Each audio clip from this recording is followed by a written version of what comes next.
in time.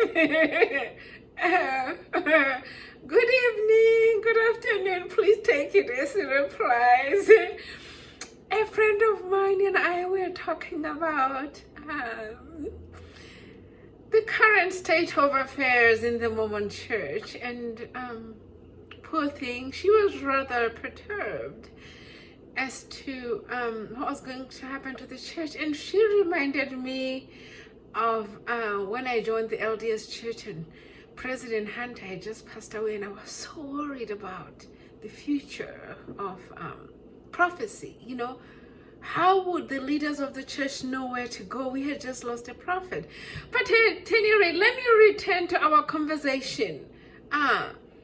She was asking me what I thought about the direction the LDS church is taking.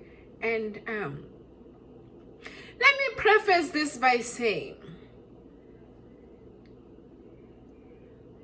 if you took Philosophy 101 or Philosophy 0999, you know that if you base any argument on a lie, anything that follows from there must be a lie. You know what I'm talking about, right? That type of an argument, that is the precise structure of the LDS arguments right now, as I understand them. And of course, I don't know if I'm subject to a king, but I'm subject to correction. So, because they founded their arguments on lies, everything they say must be a lie. And that's why I'm so excited to see what they have going on in the news. I love to read the news because everything they say must be a lie.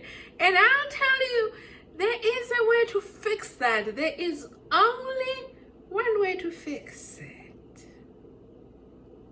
And it's worth $1 million. $1 million is too small.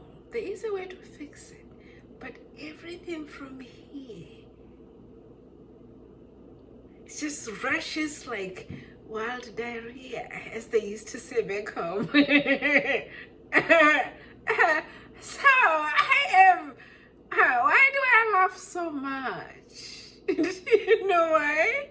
That's because when somebody tried to harm you and now they entangle themselves in lies, it's entertaining. This is entertaining for me. It's big entertainment. I hope you're having a great day, because I am. I'm going to try and have myself a nice cup of tea. I'll see you later.